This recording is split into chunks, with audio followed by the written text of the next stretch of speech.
Hello and welcome to another episode of the CovertGo podcast. It's me, your host, CGB. I'm here with Baumi. Hi, you're back. You came back. Hi. Yes. By popular demand. I am so excited. They demanded it. I am so excited. You have no idea. Did you see the comments when we did our last show together, our 3-hour just throwdown on brackets? The comments were like, Salt Game, Salt Game. They really want you to play the Salt Game. Well, thank you very much, guys. Absolutely fantastic. I appreciate how kind your audience was, and I appreciate that I am here. As I said, I sent you an email originally. This is how we got in touch, right? And it was literally just like, let me in on that Salt Game. That's it. I just wanted to play the Salt Game, and here I am. And after we're done here, I'm just shutting down all of my Magic channels. I'm leaving. I'm happy. I can ride off into the sunset.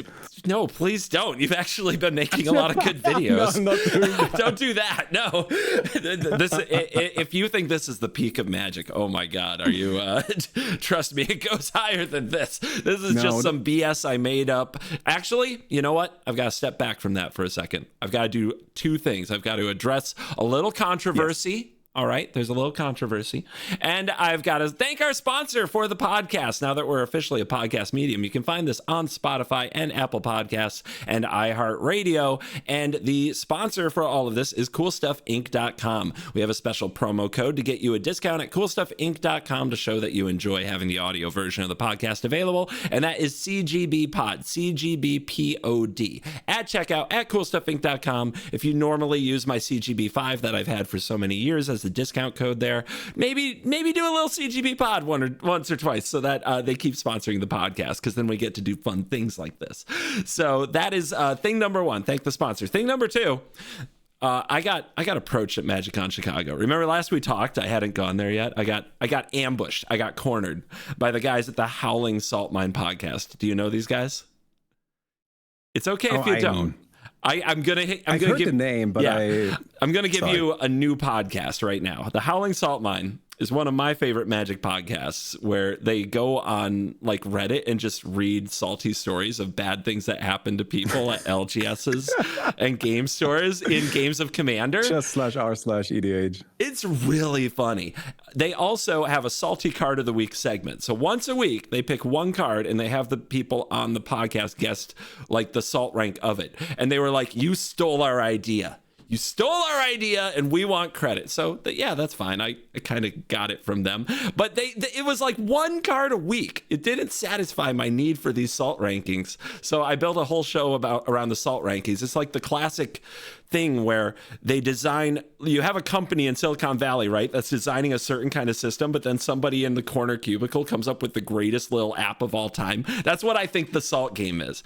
And I want to, you'll notice an upgrade to our presentation. Yeah. Are you the greatest little app of all time? Is that what you're saying? No. The salt, no. Like, I think the Howling Salt Mine created this really fun thing, which is guessing the salt levels of these cards. Okay. And I don't think they know how great it is. I think you can make whole videos about this. So I'm doing it. I encourage them to do it. I'd invite them to come play the game, but they'll be too good at it because they do it like every week. You know, they just kill it. It's more fun it's more fun with folks like us who don't spend our whole time bathing in salt for content. You don't do that, do you? You don't just bathe in salt for content? Okay. So I should be very clear. I play a lot of Commander, but I never look at the Salt score. I have no real context. I know that Stasis is very far up there, and that's the extent of my knowledge. We will see. Genuinely, no clue. But that's kind of why I think it's going to be interesting, right? You've had people on the show that don't really play Commander, so they are maybe lacking context. I have the context. I have no excuse. I should be able to guess this, but we'll see if I can. All right. I mean, you have some tough competition as well. Amy is our current leader, had a really good outing last time. That was the last episode I did. And you'll also notice you guys viewing at home, poor Baumi can't see this. He'll see this on the video. We have this really cool app that was made called the Salt Quiz, or CovertGo Salt Quiz. CovertGo Salt app quiz thing. Anyway, shout out to Davis Patterson, who designed this and just sent me an email as a passion project. I'll put a link in the description. You guys can take your own Salt Quiz. It's right here. It's very simple. You choose like up to what rank you want to go and you hit start quiz, and that's what we're going to do. Are you ready? Are you ready? Oh, I am so ready. For your first card? I am so ready. It's a lot of pressure. Yes. All right, let's roll it. Okay. Okay. Has this one been on the show? I think this one might have been on the show before. Enjoy. Ooh, Void Winnower, a 9-mana 11/9 Eldrazi. Your opponents can't cast spells with even converted mana cost. 0 is even. Your opponents can't block with creatures with even converted mana costs. So immediately, I love this card for one reason. Because a little while ago, a couple of months ago, my local Commander community, we're not huge, right? It's a relatively small town, did a CEDH tournament. And a friend of mine wanted to participate, but didn't want to play just like a standard CEDH deck. So he played Kona Rescue Beastie, which is the 3-mana creature where if it taps, you slam a permanent into play. And he would turbo out Kona, tap her on turn 2, and slam Void Winnower into play. And he legitimately like won a game at the CDH tournament with Kona using Void Winnower. And I thought that was so sick. So ever since then, I've kind of grown a bit of an appreciation for the card because it's just... But it is a nightmare to play against outside of that context. Oh my god, this card is horrible. I love the idea of green Timmy, mono green Timmy, like winning a CEDH game. That's actually beautiful in its own way. I mean, there are some nasty cards you can just, like, if you can them them out that early, right? And this is definitely one of them. I mean, it blocks so many things. It blocks so many things that you don't even know are going to be blocked until it's in the game, right? Although, admittedly, I would say that a lot of very common removal in Commander actually can deal with this fairly easily. If we look at the Swords, the Pass, the Unwanted Remakes of the Worlds, Generous Gifts, Beast with Him, Stroke of Midnight. So there are a whole bunch of cards that are like at the 1 and 3 mana slot that are very commonly used that can actually handle Void Winnower pretty easily. Which is interesting because the higher we go in power level, I feel, the more powerful this card becomes in a way, because then the mana costs get lower.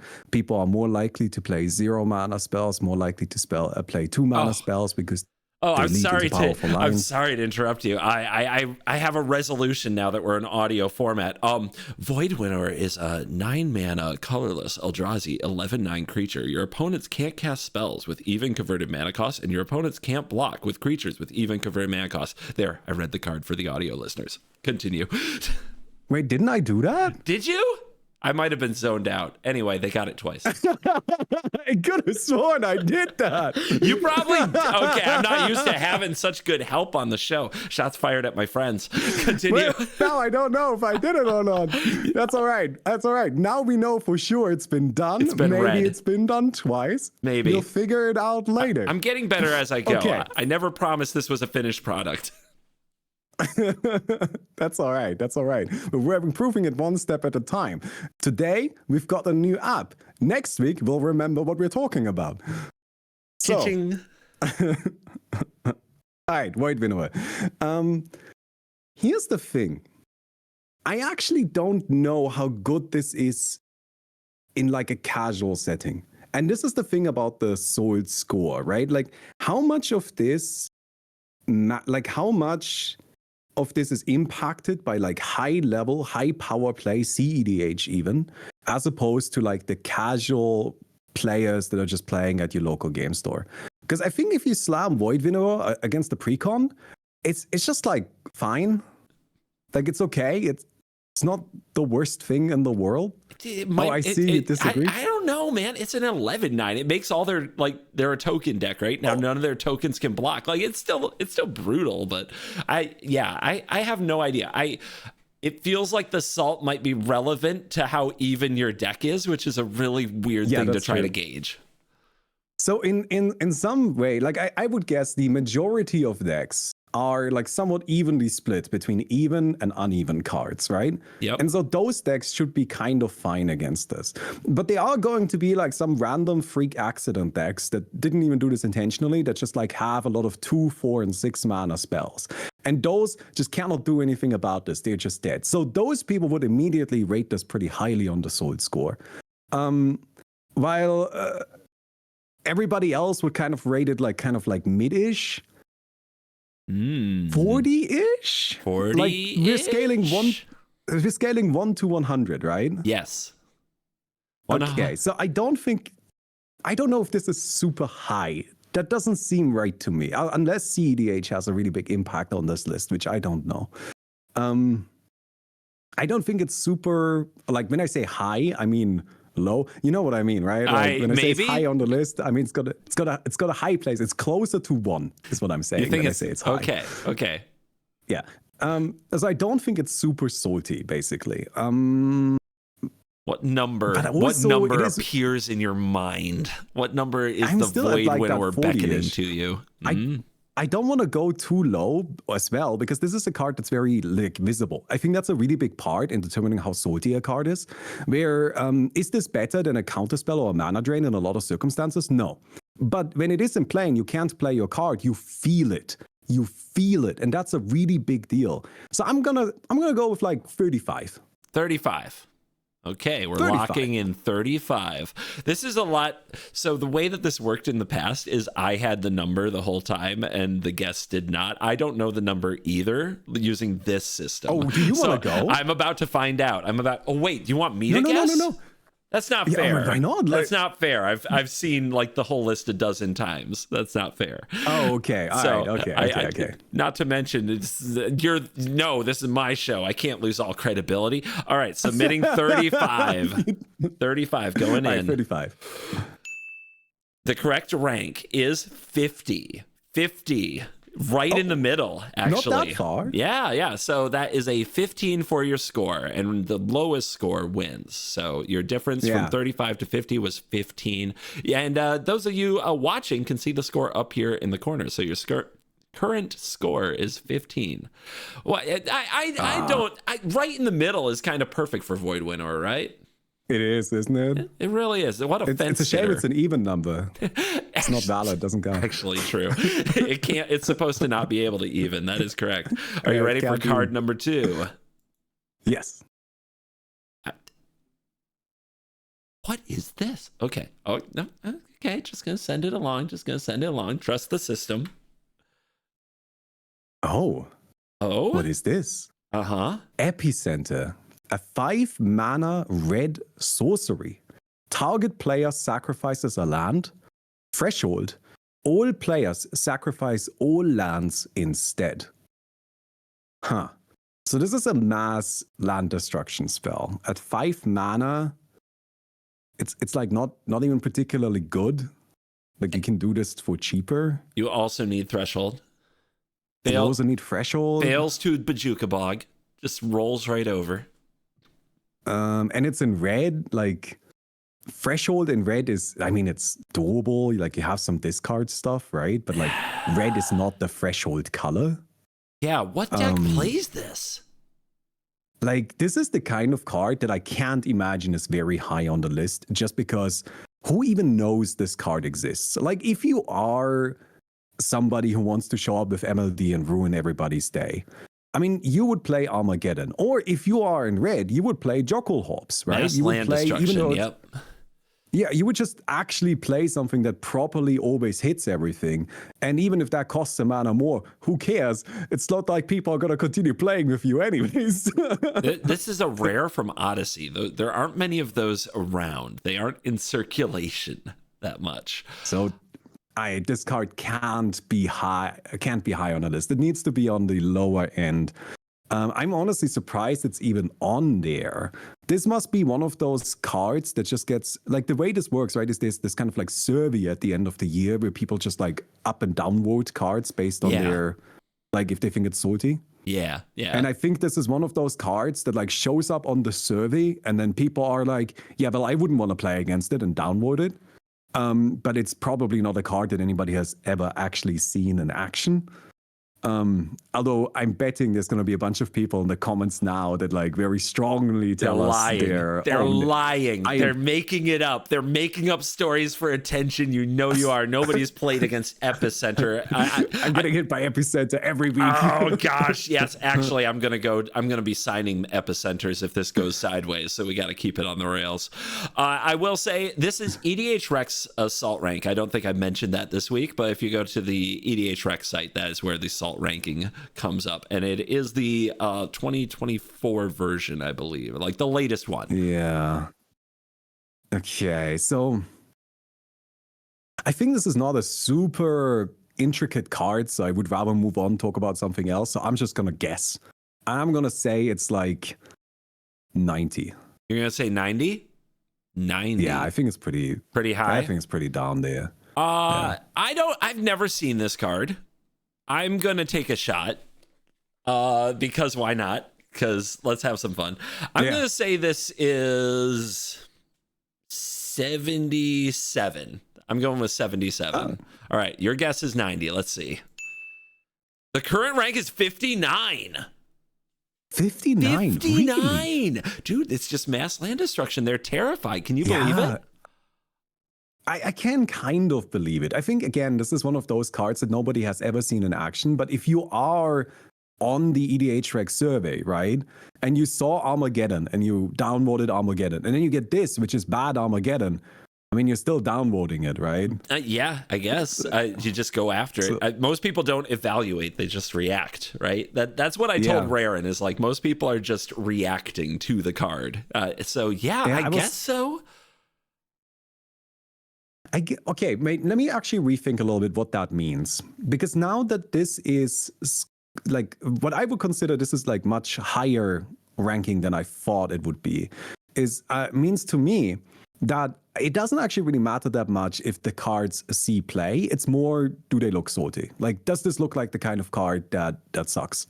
Right? I think so.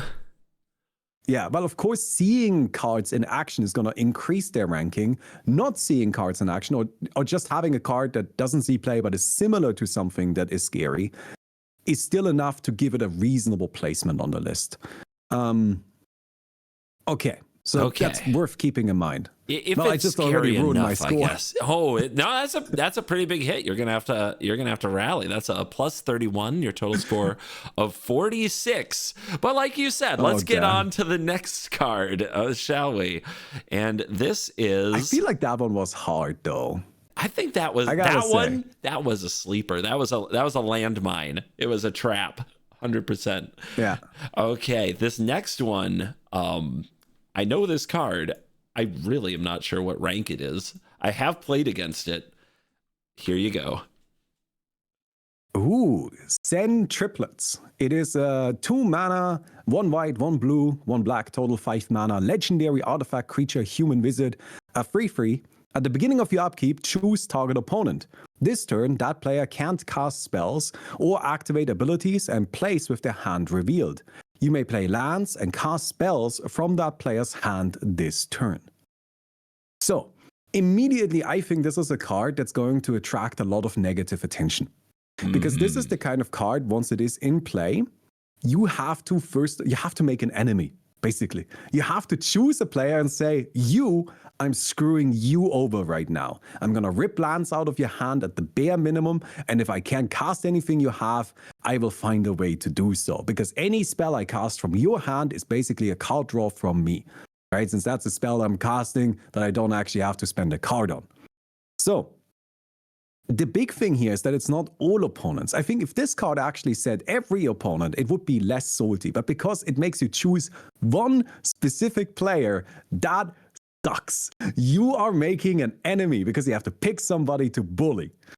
They always pick me, man. They always pick me. I have no idea what I did to deserve it, but they always pick me. Exactly. Yes. But that being said, this is a 5 mana free, right? Like this, you spend 5 mana on this and then gets lightning bolted. Although admittedly, who plays lightning bolt? But the idea is it's still fairly expensive. Ultimately, this is not a card I would consider particularly good, especially since you also need to have the right colors to cast spells, right? So if you're playing against like a mono green deck, I guess you're not really wait, you can take their lands. That's true. And then you can use their lands to cast the spells. Okay, so I guess that makes it a bit better. Okay. That is very interesting that you can actually use their resources as well to like fuel their spells. It happens every turn. If you do this twice on the same player, that's pretty brutal, right? Like the second time around, you actually do have all the colors needed for sure. I mean, I guess in a way, if it's a person who's drawing a lot of cards, maybe you could help further their game plan and team up in some way of... I don't know. That sounds crazy. I think that what worries me the most about this card, if I were playing this card, is you have to choose really wisely, because if you choose somebody who has spot removal in hand, they basically have to use it on the spot, because this trigger goes on the stack. It targets before the ability resolves. If they have spot removal, they're going to use it. They're like, oh, okay, well, you are targeting me. Well, I'm not going to let you use my removal spell. So then your commander gets blown up. You get their turn, but your commander's gone. But that's a really interesting point you bring up there as well, because like once the trigger is on the stack, even if the creature's removed, that's you still get to do the thing for the turn. I still get to do the thing. Yeah. Right. Like I still get to use their cards for the turn. So that makes it like extra frustrating. You can't even really kill it. Like once the trigger is there, you're screwed. Like, okay, sure, I can kill your thing, but you're still gonna steal my stuff. This card is something in Commander that I personally have to sign. I find actually quite frustrating. Like it's not. So let me be specific here. Cards like Thoughtseize, I think, are not really fantastic for a Commander environment because they kind of create like a very one-sided disadvantage that really does feel like you're just targeting an individual player a bit out of the game. I'm not necessarily saying that they are overly strong. I don't actually think that. But they are just kind of like annoying, right? And this is more or less like a Thoughtseize repeatedly over and over again. Although not quite. Okay. This one I find really tricky. God. CGB. This game is hard, dude. You've had a draw so far. This is a hell of a group of cards. I think I can see this going both ways. I can see this being fairly high on the list because it's a commander. Commanders are always more likely to have like a lasting negative impact on a game because you're just replaying them over and over again. That's a really big factor there, right? Like if you kill a Voidwind or go up against a Voidwinner, you kill it, it's gone. Okay, like maybe it gets reanimated, but most of the time it's just you manage to deal with it. This, you kill it, well, it's just getting cast again. It's getting cast again. Like, sure, it's expensive, but that doesn't necessarily completely prevent that from happening. That being said, it's also the kind of card where, like, if you're not the one getting targeted, it doesn't really do that much. So, in a way, there's one player at the table that's getting hit by it that is going to have a bad time, and two players at the table that are probably just not really impacted and don't feel particularly salty about it. Well, 3 players at a table, right? So it's only like a quarter of the player population that really has to feel the negative effect. That's assuming it doesn't stick around for many turns. I guess it depends on how you define the negative effects. So something that's coming to my mind is every time somebody pulls this out as your commander, it changes the game fundamentally. There's usually at least one player at the table who didn't want to play that game. They go along with everybody, or they like try to tell themselves, and like they don't speak up, but they're not actually having fun in a Send Triplets game where the whole game is about who are you going to screw over? Who is that player going to screw over? There are people who like feel the feelings of others, and I think they have a terrible time in a Send Triplets game, regardless of whether or not they're targeted. I think that's true. I feel like this is the kind of card which is kind of the opposite to the one we had beforehand. The one we had beforehand is a theoretically sucky card, right? It's a card that probably nobody ever played against, but if you read it, it just reads like it's no fun. This is the card that when you read it, probably reads like, hey, this could be fun. I can rip stuff out of my opponent's hands. But if you played against it, then it's miserable. Yeah. So seeing as I underestimated the previous one, I feel like this is actually low. Oh no. I feel like it has arguments both ways. It's either it's a commander, so it can be really high, right?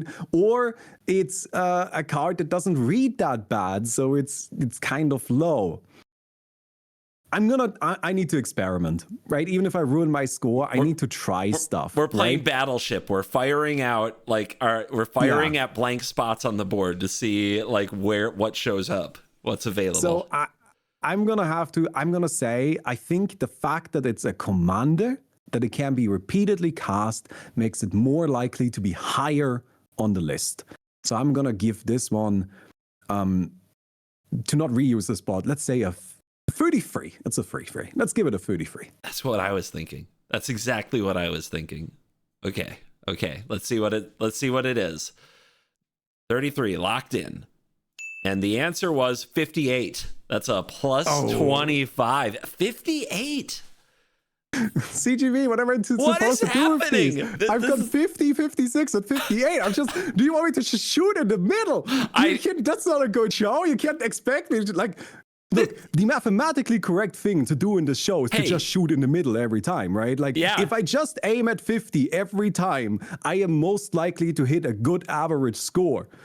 Yeah, give me something more exciting if we want to call, look, I didn't do this. You can blame Davis Patterson, who created the Salt Quiz, which there's a link to below. Blame, just like, hey, to the good people who step up and try to solve problems with software, here's a middle finger for you. And this is exactly how it goes. Oh my goodness, this is kind of insane. But I think it can only get easier. There's only 7 more cards in the middle between 50 and 60.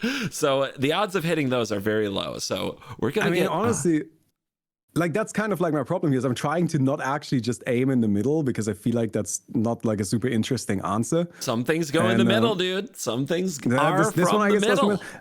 It is, I suppose maybe the lesson learned here is like, both the arguments I said applied. So, it should be in the middle. I guess so. Maybe we'll see what the next card is. All right, I'm ready. Oh yeah, Granddaddy is home. Here you go. This is gonna be fun. I don't know if I've had this one on the show, but the Commander train continues. Ooh. Okay, well, that's a tough one as well. Edgar Markov. 6 mana, Mardu. Legendary creature, Vampire Knight. Eminence. Whenever you cast another vampire spell, if Edgar Markov is in the command zone or on the battlefield, create a 1/1 black vampire creature token. First strike, haste. Whenever Edgar Markov attacks, put a +1/+1 counter on each vampire you control, and then a 4/4. Of course, this is the granddaddy of all vampires. This is the scariest vampire commander out there. This is the card, when you see it at the table, you get scared, and rightfully so. This is a card that, frankly speaking, is very difficult to make work in a casual setting. I actually have a lot of experience with this. I didn't tell you about this last time, but when I first started playing Magic, I didn't have a lot of cards. And I did tell you, though, that I started in this environment where there were a lot of very competitive players, right? Mm-hmm. So I felt really underprepared, unable to really like actually have the cards and resources that I needed to compete. And then a very kind viewer of mine who actually works on MTG Arena, so he has a lot of like just stuff that they give him, reached out and was like, do you want me to just send you some cards? And I'm like, you don't have to. Like, I'm not... But yes. And he just sent me a box of a bunch of old precons, a bunch of booster packs, and all of that stuff. That's really funny. When I got into Commander, some of my viewers sent me cards. Like, they just wanted me to have these cards and play them. It was crazy. They sent me a whole bunch of cards. Yeah. That was a huge deal. That was like genuinely like such a big deal in terms of letting me get started with Commander, with letting me like continue playing Magic. That it's actually something like I try to do whenever I see a new player. Like every time I see a new player and I'm like, what cards do you need? Just tell me. I'm sure I've got some lying around, and every time I like grab some, bring them, and like just give them like, try to give them a little starter boost, because I think that really goes a very, very long way. Even though I can't quite do as much as that guy did back then for me, but you know, it's something. Anyways, part of this bundle was an Edgar Markov precon. So I have a lot of experience playing the Edgar Markov precon, which I eventually upgraded. I still have it to this day. There's not much of the precon left, It is supposed to be a casual vampires deck. I play no card in the deck that doesn't either depict a vampire or is a vampire, and nonetheless, the thing just runs people over. Like it's just so difficult to power down Edgar enough that he isn't incredibly overwhelming. And this is yet again another card that is very visible. I think this card is high on the rankings. You think so? So I gotta know, did anybody ever get salty with you playing Edgar Markov? Oh, yes. Oh, yes? All the time. You made people salty. Oh my goodness. You're such a nice guy. It seems so unlikely. It depends a bit on how you like view salty, right? But I've definitely encountered like a very different atmosphere when I play one of my like weird AO the Dawn Sky mono white landfall decks or Edgar Markov. Like it's just a very different vibe at the table. Right. And sometimes I've played with my friends where I'm like, hey guys, can I play Edgar Markov? And they're like, sure. But then they kind of have this defeatist attitude going into it where they're just like, let's just get this one over with and then play a real game afterwards. And that doesn't feel great. So I actually don't really get to play the deck that often, which is a shame. But yeah, what I've started doing is I've just been using Matas as the commander instead, which is like the alternate. Anyways, besides the point. I think this card is high in the ranking. I don't think there's much more that needs to be said about it. It's Eminence. It's a commander. I want to know what you think of Eminence. I don't mind Eminence. You don't mind Eminence? Okay. Some people say it's a terrible mechanic should have never happened. I've heard this many times. I think Eminence is actually... So I get why people dislike Eminence. It's one of those things where it feels like you aren't really investing into it to benefit from it. And I think from a pure like objective game design perspective, that is incorrect. Because to benefit from Edgar Markov's Eminence ability, I do have to play vampires. Now, that might not be a big enough cost. And if that's the argument, then sure, that seems fine. To be honest, I feel like vampires are not like so they are a good tribe, but they're not super insane, right? But to me, the thing is that there are a lot of commanders that sort of have Eminence. Like there are a lot of commanders that, for example, have cost reduction abilities. I don't personally see much of a difference between those and something like Eminence. Like if I have a commander where for every land in my graveyard, it costs 1 mana less, then as the game progresses, like the card is essentially always at the same cost. And it has an effect even while it's in the command zone, being that it reduces its cost.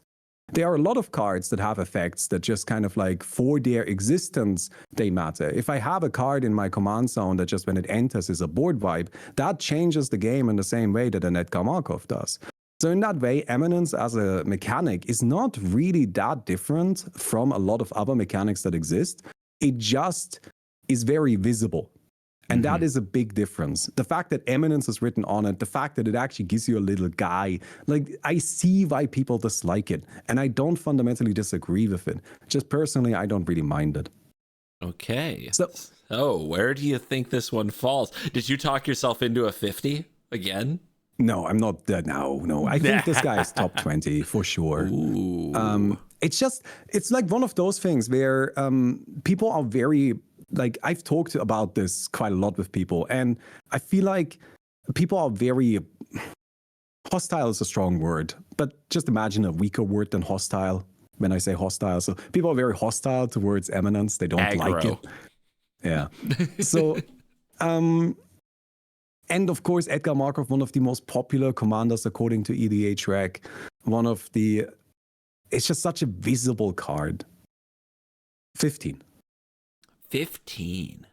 Wow. If you're right, I'm scared of this one. I would probably, actually, I'm not sure where I would put it, but that's why you're in the hot seat, not me. All right, we're locking in 15, and the answer is 57. What the fuck? Come on! 56, 57, 58! No! Oh no! All right, next card, 50. Oh my god, I would have said like 29. I would have been way off. Wait, next card, 51. You already did 50. He's going up the middle. It's over. I don't even need to guess anymore. Your score is 113. All right. At this point, you're competing with the folks who actually you could still win. You could still win from here. Voxy I just need to get everything exact. Voxy had one of them right on and two that were only off by 1 point each. It's possible. It's possible. We believe in you, guys. Help them rally. Help them rally. You're not gonna. All right. Okay. I feel like my reasoning makes sense. I think it does too. But reasoning is not the salt scale. It's emotional reaction, I think. I don't know, man. There are so many mysteries. I was expecting people to have a stronger emotional reaction to Edgar Markov than they apparently do. I mean, but again, we were like, it's fine with me, right? So that person must exist. How is this more salty than Void Winnower? Less salty, sorry. It's like right there with Void Winnower. It's basically the same rank. Yeah, but Void Winnower was 50. Yeah. I know. I know. Okay, and you look at the comments on an Edgar Markov video. There are people falling apart on the internet, having breakdowns that we dare let Edgar Markov in our game. Like that is what happens on the comments on videos. And yet, here we are. I can't believe this. Just be happy that you aren't playing Void Winnower, I guess. I am blown away. You know what? This is why we play the game, right? This is why we play the game. Hell yeah. Here's your next one. Oh, I like this one. Yeah? All right. Ruination. 4 mana sorcery. Red. Destroy all non-basic lands. Yeah. So a little while ago, a friend of mine who has a tendency to just kind of like, you know how some people have this impulse where every once in a while they just have to be a little shit? Yes, I feel this. I relate. Go on. They just can't help themselves, right? Yes. They're just like, they see the card in front of them that they know they shouldn't play, and they're like, I'm just gonna put it in. I was playing a terrible Gates deck. Terrible, I'm telling you, intentionally terrible, but I just like the Gates, so I was playing with Gates. And the dude ruinationed me. I had like 3 mana left afterwards. and then I think like 2 weeks later, I ruinationed him right back. And ever since then, we don't play ruination anymore. Anyways, setting that aside, it's mass land destruction again, right? Mm-hmm. I wonder if this is higher or lower than the other mass land destruction because it says non-basics. The thing about it is like non-basic means that it's in a way more targeted. Mm-hmm. You can actually use ruination in a way that you aren't affected by it, right? If I only play basics and then I ruination you, I don't care about it. It just purely hits you. Now, the thing about that is, does that make it more or less salty? That's the tricky part. Because, like, on the one hand, the annoying thing about MLD, right? Like, the real annoying thing about it isn't that it destroys all of your lands. It's that it just kind of, like, stalls the game to a point where nothing happens anymore, and it just feels like, why are we even here? Like, let's just start a new one. This is a bit of a waste of time. But this one can actually end the game.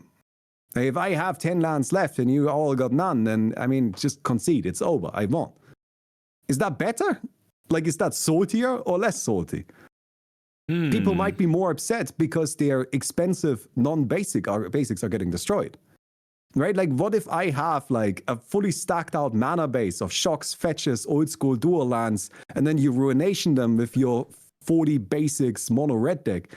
Am I gonna be more salty or less salty? I'm guessing more. I mean, but does that make Ruination the good guy? Does that make Mr. Basic Ruination with the budget deck playing against the $600 mana base? Who's the good guy? I think Ruination is actually a fine card. Like, this is not... If you play this, a lot of the time, I'm gonna be okay with it. Because I do think that you just play basics, like, it's fine. It's actually really interesting. A lot of online discussion for Commander is centered around like very expensive cards where you play these 200, 300 euro mana bases. But from my experience in real life, more often than not, people just like slap 30 basics into their deck and call it a day. Really? 30 basics? I mean, okay, maybe that's a bit much. 12, okay, sorry, maybe 12 to 17 I would buy, but 30, I'm like, Really? I don't, yeah, like 12 to 17 basics, I would say is like closer to normal with, you know, Evolving Wilds, Fable Passage, Terramorphic Expanse, a few sets of duels, and you've got a mana base. Kind of like what precons are, just cutting the ones you hate the most from the precons, the dual, the Port Towns. Mine is Port Town. I can't stand frickin' Port Town. Get it out of my every deck. And the groves. I hate Thriving Grove. I hate Thriving Bluff. I hate all the Thriving lands. I have to cut those. But then other than that, you just play some dual land sets that you like. I think that's what most people do on mana bases in like mid Commander. Do you disagree? I'm curious. Well, I don't know. This kind of like depends, I guess, who you're playing with, right? Like, I feel like a lot of the people that are very established, they just have lands, they just play lands, whatever. They just have what they play what they have available in like to them right now. But a lot of newer players, I feel like, do actually just play a lot of basics. Personally, I'm just lazy when deck building. I just put in like if I have a deck that has 40 lands in it, I just put 20, like dual color decks, I just put 20 of both basics and call it a day. Oh my God. So if Sometimes there I are don't even people play out Command there, Tower because I don't feel like digging it out. how many people like you are there? Because that's going to strongly influence the rank of Ruination. I don't know. I actually don't know. I think that's unique. I think that is very rare. Even the casual players like I hang out with, they like do go through and find like the non-basic lands that they like. But they CGB, enjoy can it. I be honest with you? Okay. I think this card is a center card again. I think this is like 55. Are you really going to do that now? Or have we broken you? Have we broken you into the centrist? You can do it. You should pick what you think is right. That's you're trying to obviously the easy way to play the Salt game is to guess 50 every time and you'll probably beat the average person. But what fun is that? This is you trying to outsmart No, I'm gonna try what I really genuinely think. I'm not like, again, like if I was just optimizing for points, like I would have guessed 50 from the beginning, right? Because that's just the mathematically correct way to do it. But I'm gonna be honest. I think this card is higher than the previous mass land destruction spell, just because I don't know about you, but I've actually seen Ruination in action. Yep. Like people actually play Ruination. Nobody plays the other thing. People actually play Ruination. Higher than Void Winnower, I would say so. It's just like actually a playable card. That's the big thing about it. Yeah. Like at 4 mana, it's really not that bad. So I'm kind of torn if I want to go into the 20s. I feel like I'm confident in the 30s. I believe in you. You got this one. Let's say 28. 28.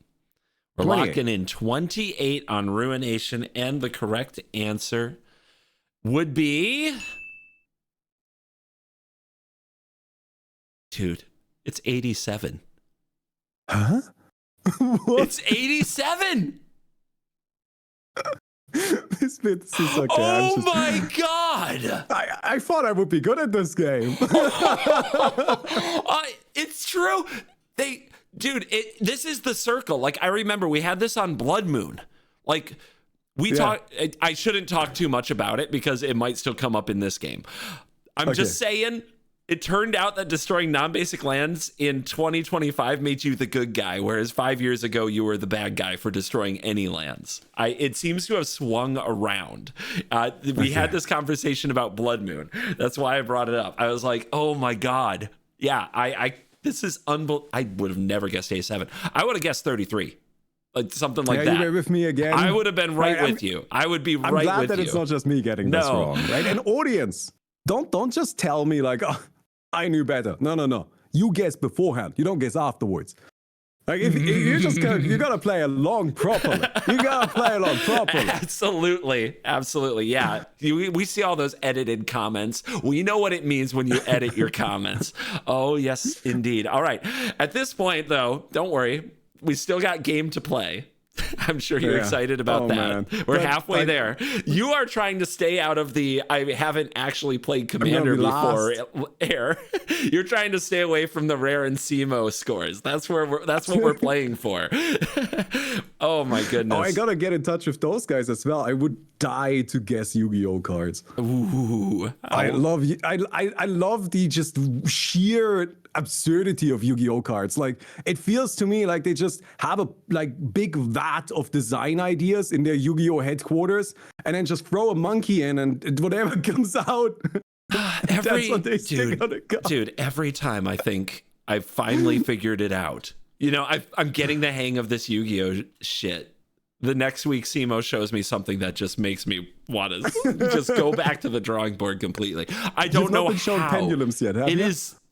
I don't know what that is. See, everybody's telling you. I assume everybody has asked you about pendulums. I do right? not.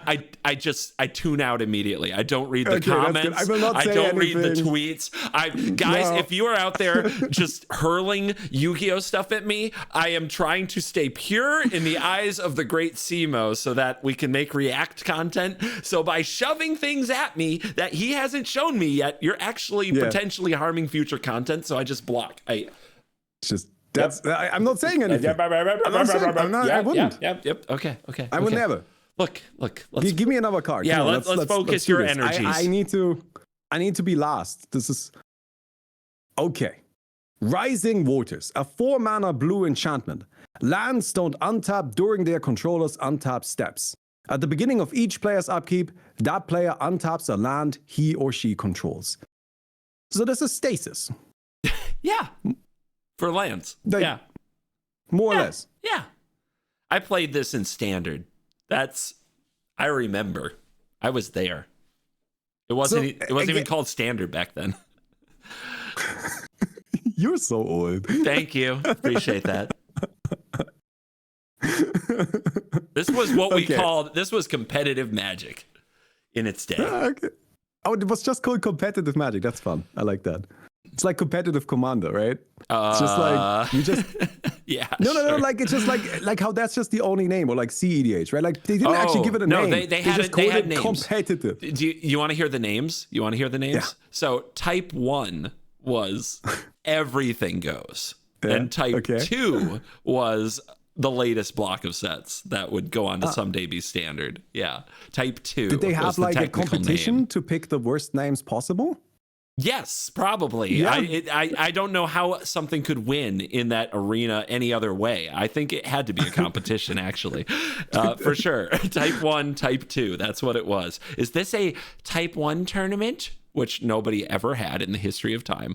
Or is this a Type 2 tournament? Because Type 1 back then was Black Lotus, Time Twister, Ancestral Recall. Yeah, so, like nobody had those tournaments.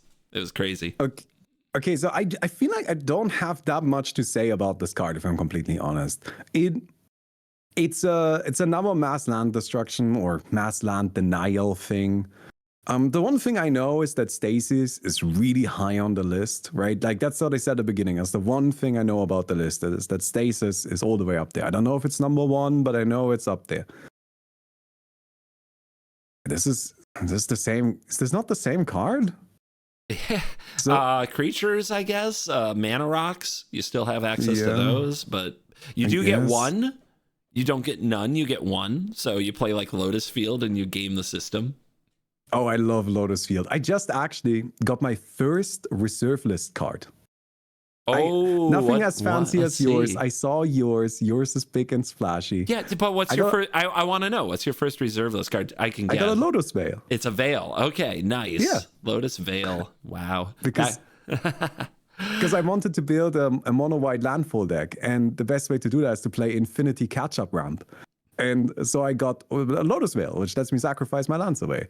I kind of want the other one too, that taps for 4 colorless mana, but that one's like $50. That's too expensive for me. Scorched Ruins, I believe. Yeah, if the editor wants to throw it on screen. Scorched Ruins. I think I got one of those. I think it's from Weatherlight. Yeah. I remember that card. Yeah. Taps for 4 colorless. Well, I think it's actually okay. I like it. I think it's a cool card. Anyways, this right here, not so cool. Man, I feel like, logically speaking, I gotta give this a high ranking, but Ruination was an 87, so I'm a little lost. It's a little scary. It's a little scary. if we're looking at consistency, I'm guessing that like stuff like Winter Orb is also really high on the list, right? And this is sort of a Winter Orb effect. It is very Winter Orby, yeah. Yeah. It's not known enough that I feel like it would be in the 10s. I haven't seen this card in 2 decades. Yeah, this is a card that I didn't know existed. So this is a problem. Maybe like just because I don't know a card doesn't mean it's not widely known, right? Okay. I feel like I'm guessing a lot into the 30s. Maybe this will be the one. Maybe this is the one. This is just the tricky part where I feel like, logically speaking, it should be pretty high up there. And you know what? I've been consistently guessing based on what I think makes the most sense. And clearly that's incorrect, but I'm going to keep doing it anyway. So, 23. 23. I would have said 25. Let's see. I wanted a weird number. We're in line. Let's see what they voted. Here we go. Oh my god. 29. You're back. Get in. You're back. Get in. Let's go. So that's just 6 points, bringing you to 178. That's right. You're not hopeless. You just had a tough run. We can salvage this. 100%. I'm not hopeless. Thanks for having faith in me. Yeah, everybody on the show, I've got faith that something will happen. That is the point. That is the point of the show. Your next card. Oh my god. Yes, I've wanted this one on the show. Let's do this. Oh, that's exciting. Oh, man. It actually is. Yes, and I think you'll know a lot about this card. Oh, that's interesting. We are looking at Ad Nauseam, a 5-mana instant in black.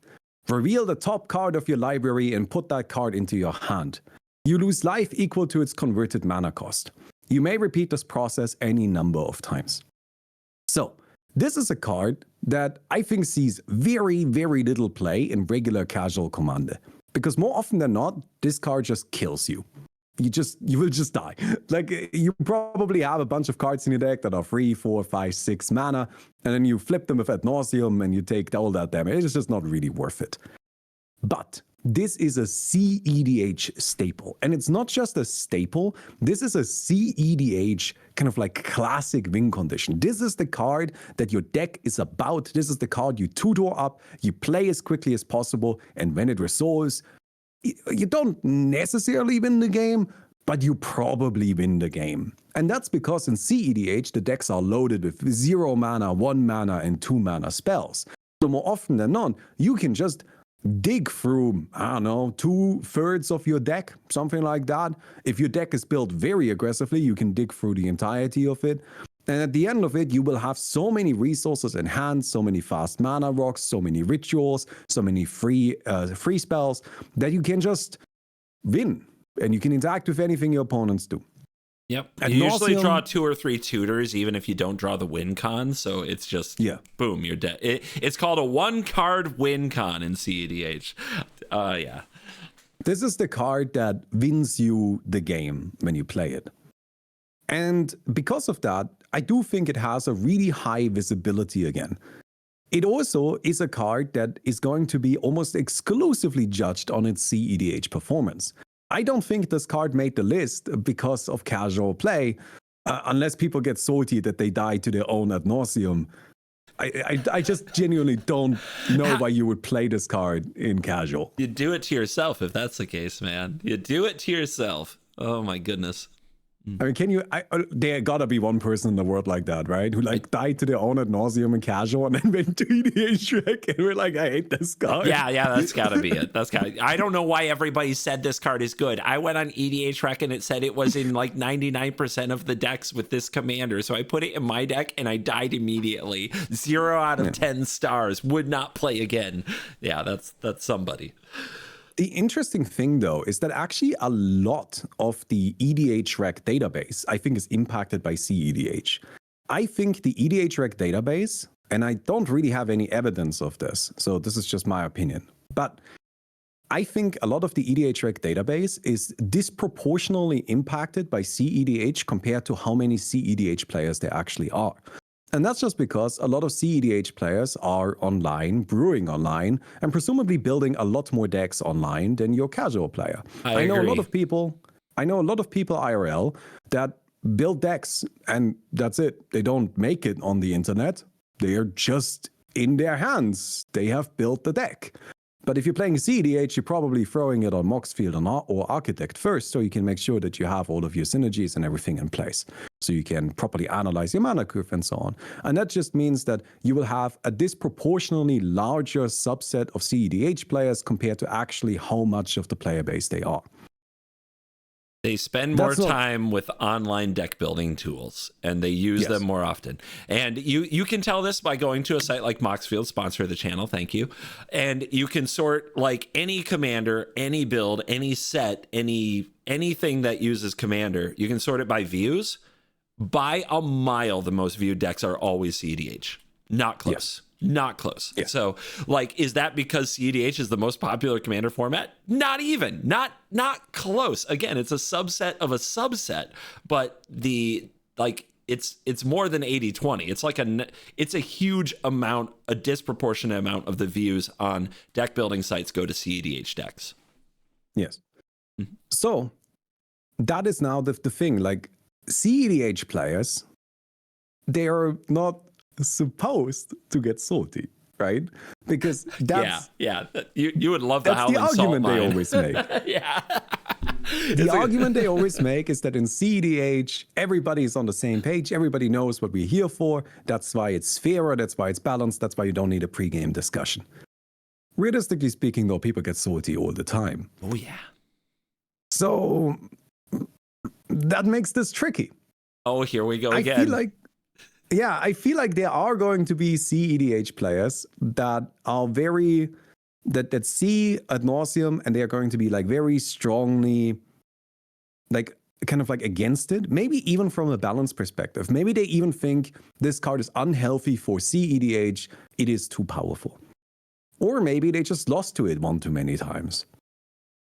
At the same time, at the same time, I feel like a lot of CEDH players are going to say, no, this is fine. This is the format. This is what it's supposed to be. I think actually for the first time, I'm going to guess in the... Oh, no, actually, no. No, I don't want to put it in the 50s. I was going to put it in the 50s, but I actually don't think it's in the 50s. I think it's lower. I don't think it's that high on the list.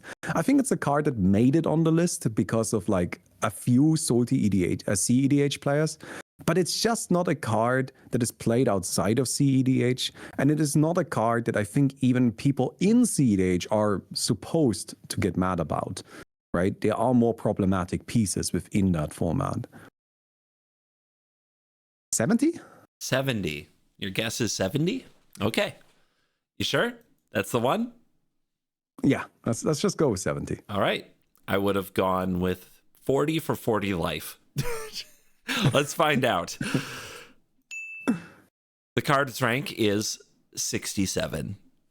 Oh, nice job. Look at that. Yep, that's a 3. See, we are so back. All we right. are so back right now. There. Oh my gosh.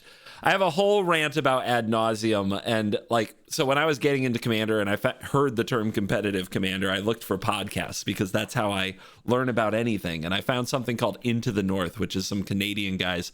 And the very first episode was all about a Cody deck that was designed to use ad nauseum to win the game, but they used all this shorthand vernacular. They're like, you use it to find your ad nause and all this. I was like, what the hell is an ad nause? Like, I had to look up all these like terms, and I found these really old articles from like 2007, Brian Koval or somebody like that, who like wrote about ad nauseum, one of the first people to use it as a 1-card win con. Anyway, that was like my whole introduction to CEDH, was like trying to learn what ad nause was or what ad nause did. So that's why I was really excited to have it on the show.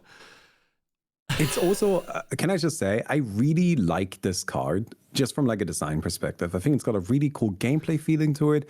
If it's like, maybe not in CEDH, I gotta be honest, but I'm not a CEDH player. But like from a casual perspective, I think it's actually a cool card. Like if you don't look at it as a win con, just as like a shitty way to draw cards, I think it's really fun. Yeah. The artwork is incredible. Everything about it, even the name is so incredibly evocative. Really cool card. It was never meant for 40 life, and here we are, like a cool life gain deck, so you could actually draw your deck would actually be a sick way to win, right? If you had to gain all that life. Yeah. Have you ever felt like your world was on fire? Oh no. Oh. Yeah. All right. Yeah. Well, we got the World Fire, which is a 9-mana red sorcery. Exile all permanents. Exile all cards from all hands and graveyards. Each player's life total becomes 1. Wow. Wasn't this card banned for a while? Was this card banned for a while? Yes. Yes, it was. Yes, it was. It became unbanned a few years ago, I think, like maybe 2022, somewhere like that. Yeah. So immediately, I don't like this card. Like, this is the first card on the list today that I saw where I myself, if I see you play this card, I'm going to be a little annoyed with you. Because I think, so here's my big problem with this card. This is what I don't like about it. This is a card that invalidates the entire rest of the game. Imagine I just cast Worldfire. Imagine I did it. Say it right to me. This is me. I cast Worldfire. Right. What do you have to say? I'm casting Worldfire. We have been here for an hour and a half. We have had an entire journey. We have played an entire goddamn game. And now none of it mattered. We could have just not played this game. We could have just left it. If you wanted to just play a game where none of us have any cards in hand, no permanents on the field, and start with 1 life, why didn't you just say so? We could have done that, finished it up in like 2 seconds, and then gone and played a proper match afterwards.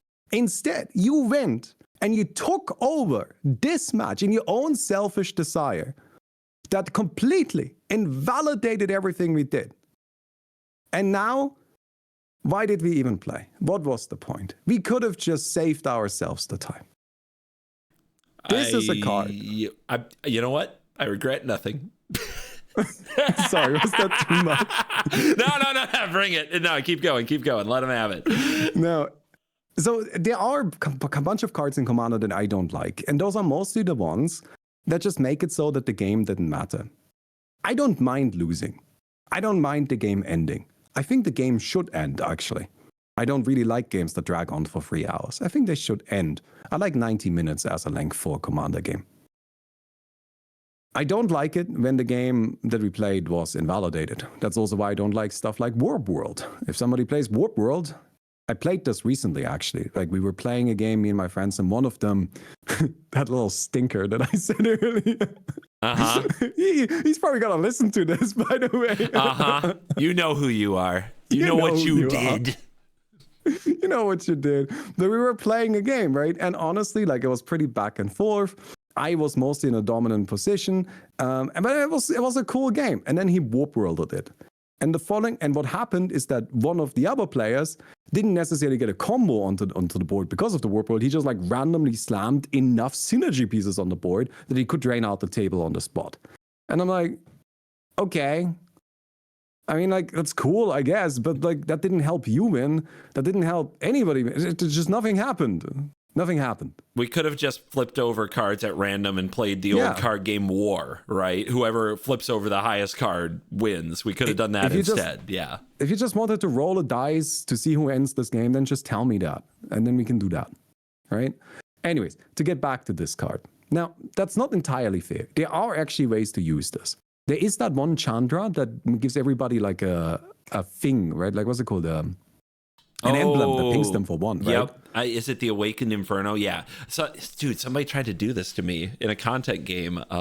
Trigger from the stack tried to do this, plus the Chandra, and then cast Worldfire so that we all take 1 damage on our upkeep from the emblem. Yeah, I remember this. So there are some ways to use this, right? Like, with red, you could also, like, ritual out a bunch of mana first, or, like, just have a bunch of mana in some capacity, and then have a bunch of cards. Wait, no, there's exiles from the graveyard as well. Oh, man, I don't like this card. I thought for a moment you could, like, flashback from the graveyard and you can't do anything. I I want to put this high. You need to get like a 1 damage to all opponents trigger on the stack, and then somehow get this off at instant speed. That's the way, I guess. Wait, no, it wouldn't work if I just have like a guy that triggers when I cast, right? Because that would go on the stack afterwards. That's right. Yeah, so genuinely, this is the first card we've seen today where, like, if you play this against me, I mean, I'm not going to get salty, but I'm not going to be happy about it. So I'm going to give it a high ranking because it, like, genuinely annoys me a little bit. Okay. I think this is like a 10 to 20 range, maybe even top 10. 17. 17 for Worldfire. Wow, you sure? You going with that? That's lock it in? I'm not entirely sure, actually. And my reasoning for it is that I feel like this is a card that was banned, and so people know to not play it. And so it's lower on the list because people don't actually play it. But at the same time, I think if you are on the Salt ranking score and you see this card, you're downvoting it. Like, you're telling this is a salty card. I don't think you would ever argue anything else. I feel like 17 might even be too low. You know what? I will change my vote for the first time today. I'm going to go higher. 12. 12. Okay. Yeah. It is your Salt game. Okay, 12. I believe I have done this one before, so I'm going to abstain. 12. The number is not as bad as I thought. Not as bad as I thought. It is. The number is 32. The number is 32. Okay. So you got a plus 20. You're over 200 to 201. I would have guessed 60s. That's what I would have like. Really? That's what was in my head. I would have been wrong. How could this be lower than the other shitty MLD that we have seen? Well, I think some people just have never played against it because it was banned for so long, and maybe reading it, they think it would be fun. Worldfire is usually only fun for a specific person type of player. Many of us don't know we are not that player until we see it happen. You know what I mean? Like, if this type of thing has never happened to you, I cast a card once called the Great Aurora because I was like, it's a 9-mana card. I've never cast this card before. I have one in my collection. I'm going to play this card in Commander because that's where you're supposed to play your big Timmy stuff, right? So I played the Great Aurora, and people looked at me like, Jesus Christ, really? And I'm like, what's wrong? Isn't this fun? And, 10 minutes later, I'm like, no, it's not fun. I'm not this type of player. The first time somebody played a Eye of the Storm. Do you know this card? Not familiar. Yeah, it's basically a chaos card. Think big time chaos card. Whenever you cast a spell, it copies each other spell that's been cast since Eye of the Storm came out. And I was like, I'd never played against it. If I just read it, I'd say, that sounds fun. Playing against it, not fun. Hate it. So I don't know. I think this hits a special type of card where if you have never played this or this type of card, you don't really know. And since it was banned for a while, I think some people never played it. That's my theory. It's all stupid theory when it comes to this. I have no idea. But I feel like you thought that you kind of like knew its ranking, right? And you thought I did. I was wrong. Yeah. Yeah, but like maybe that's actually that factor, right? Like maybe it used to be higher. And then over time, since it's been unbanned, more people are playing, more experiencing it. And so it's, or like, I guess lower on the ring, whatever. It had a higher number and now it has a lower number, right? Like it's going more salty. Just go away, Worldfire. We don't like you. Just go away. Yeah, that's what we have to say here. Just get out of here. All right. I went a little bit too high on that one. But I think, I don't know, this is if I was making the list, this would be very far up there. You're hanging in there. We're not. It's not over yet. It's not over.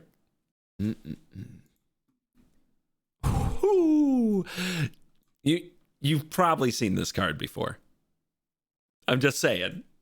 I have a feeling. I don't know if I've heard your opinion on this card, but you've seen this card before. Ooh, of course I've seen this card before. Cyclonic Rift. 2 mana, instant, blue. Return target non-land permanent you don't control to its owner's hand. Overload for 7 mana, which changes it to return each non-land permanent you don't control to its owner's hand. Cyclonic Rift is, I think, a very iconic card in Commander. Very iconic. Can I have a controversial opinion? Yes. I don't even think it's that good. Like, it's fine. Ah! Really? It's 7 mana. You've got to be kidding. Not It's 7 good? mana. Yeah, 7 Just mana. fucking count it. Okay, just counter it. Yeah, all right. Yeah. It's instant speed. Like, good players can like time it really well. Really? Like, you can be players afraid can to tap time. anything. I'm just suspiciously leaving 7 mana open. Yeah, of course. I don't know. So, is there a world where everybody has a responsible amount of stack interaction in their deck and they line it up because they can see this coming, and it's like, hey, you attack them, and if they Cyclonic Rift, I won't let it happen, or something like that? Yeah, that's possible, but that's like one of only a few scenarios. Like, there's a lot of helpless moments with Cyclonic Rift where it's like, okay, if they have it, I guess we just start our game's over, and they just win, or whatever that is. I love it. It has, like, I have to play it in a ton of decks because it does what it does better than anything else. I see why people hate it. I absolutely see why people hate it. I see your point, right? Like, I feel like this is the kind of card that becomes better the less people are prepared to deal with it. But if people are prepared to deal with it, I genuinely don't think it's even good. Like, I think it's fine. Cyclonic Rift not good. Does anybody else listening to this, if you leave one comment for me today, let me know. Is Cyclonic Rift good?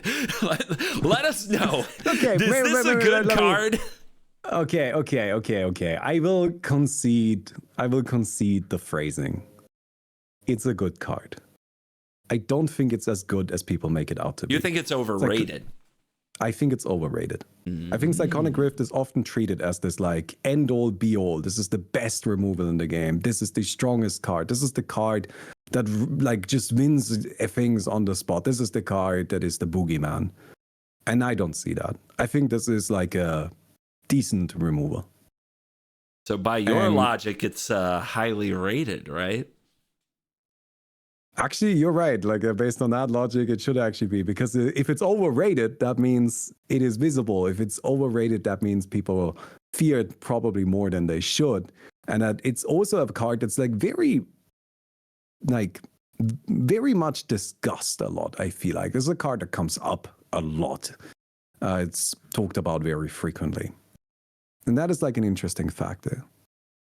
Now, by the way, just to like curb one argument that people will make when talking about Cyclonic Rift, like, I know that you can just use it for 2 mana.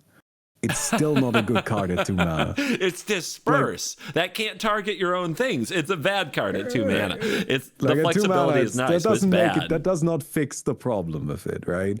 Like, I am a big believer in board vibes. I think board vibes are one of the strongest things you can do in Commander.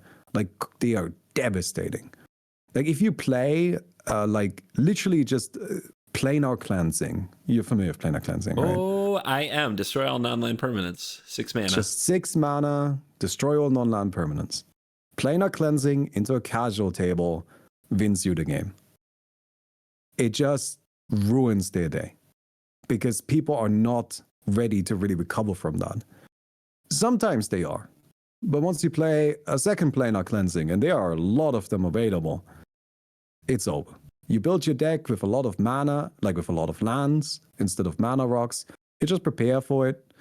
You hit them with the board wipe. They can't recover. It is brutal. Cyclonic Rift isn't quite the same thing, though, because they can actually recover. Their stuff isn't destroyed. And that does make a difference. Like, yes, a lot of decks have recursion, but they don't have infinite recursion. They have a limited amount of it.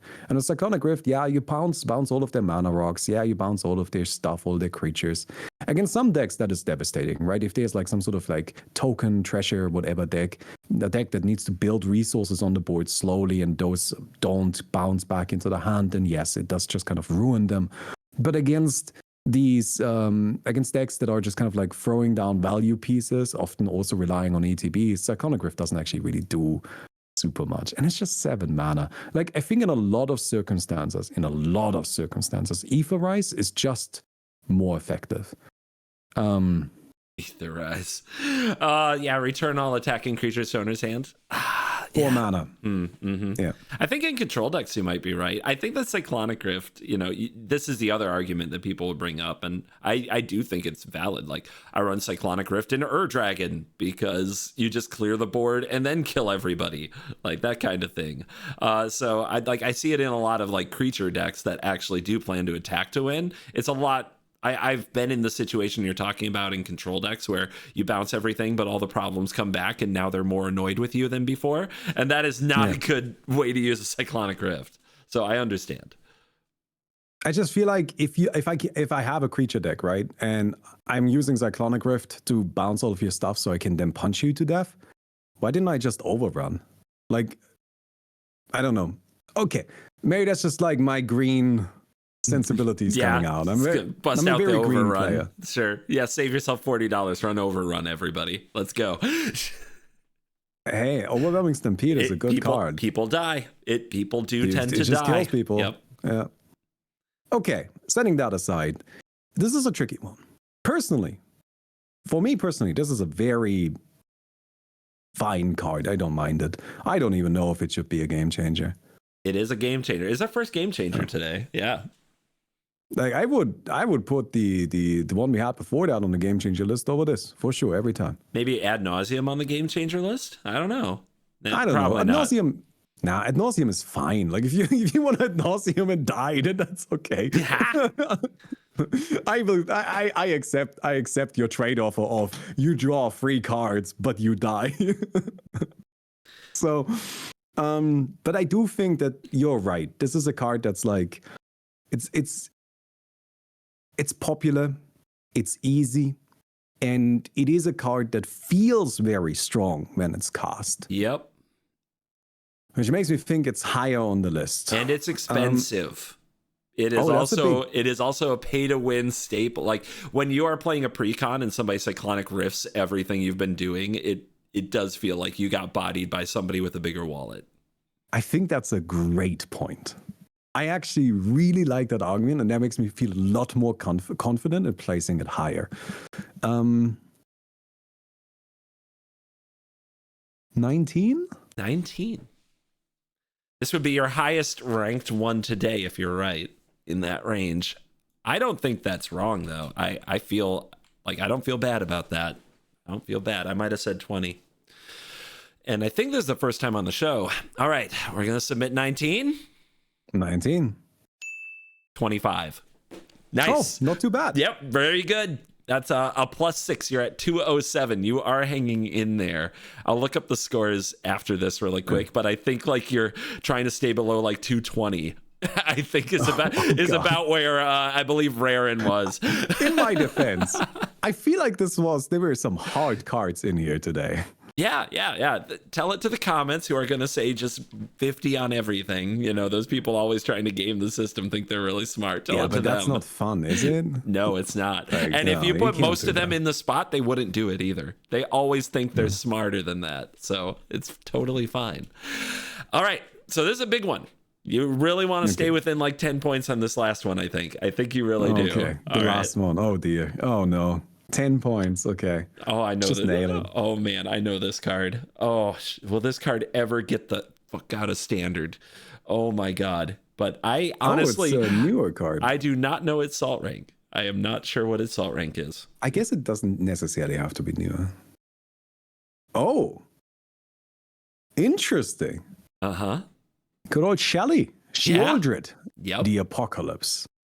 A 4-mana black legendary creature, Phyrexian Praetor. Death Touch. Whenever you draw a card, you gain 2 life. Whenever an opponent draws a card, they lose 2 life. 4/5. So from what I understand, this card is incredibly good in Standard. Is that correct? It's a very, very good card. Standard has evolved, I would say devolved, to the point of like incredibly narrow fast gameplay. Sheoldred still sees some play, but like games used to be all about Sheoldred, but now that was like 3 years ago, these rotations just never happen anymore.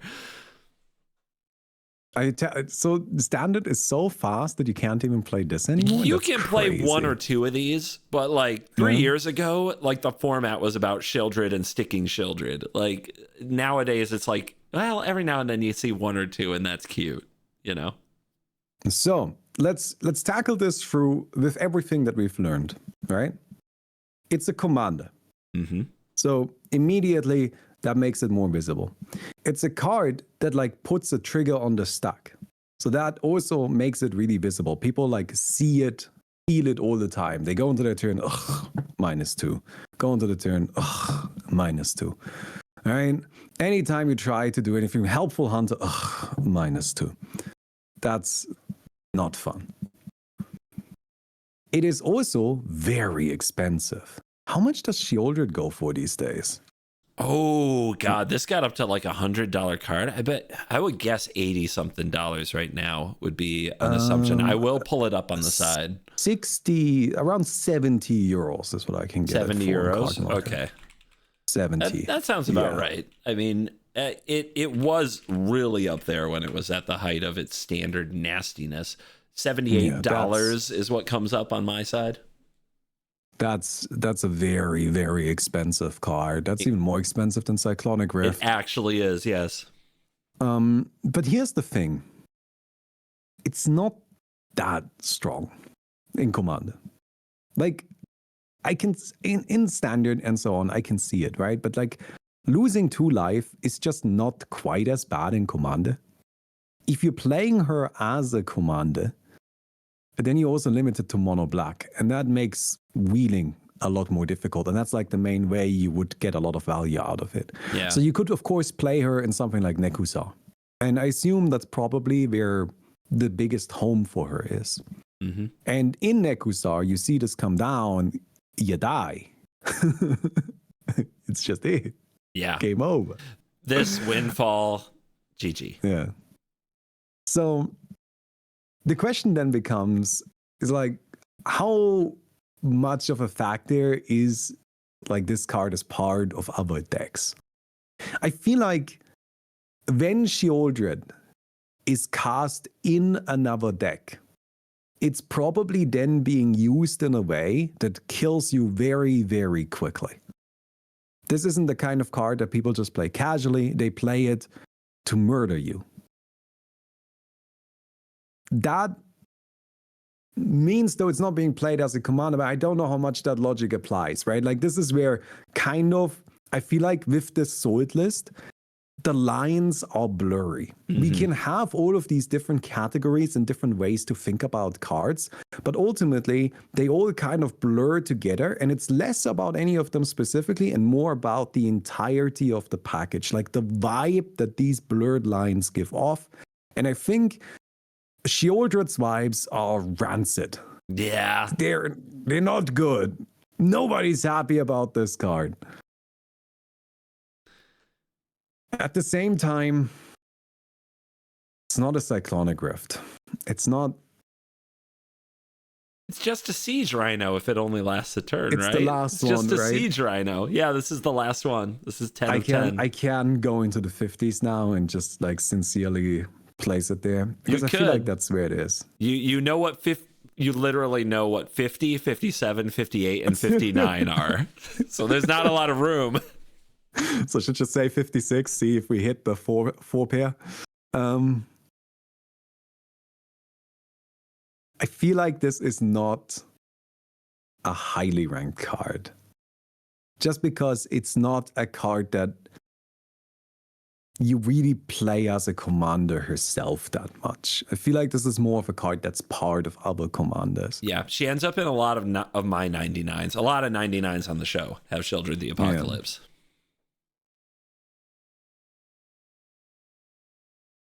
That makes me think, I feel like it is in the 50s or lower, maybe in the 60s.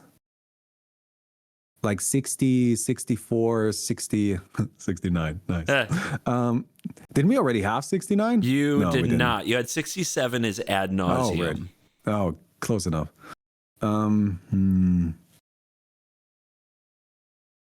Yeah, I'm thinking it's like in that range, but I am prepared to be wrong.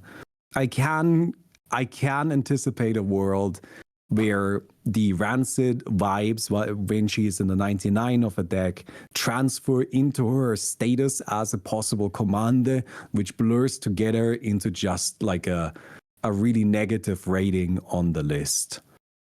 But I think she's more in the like 70s range, 60s range. Let's just go 69 to close out with the funny number.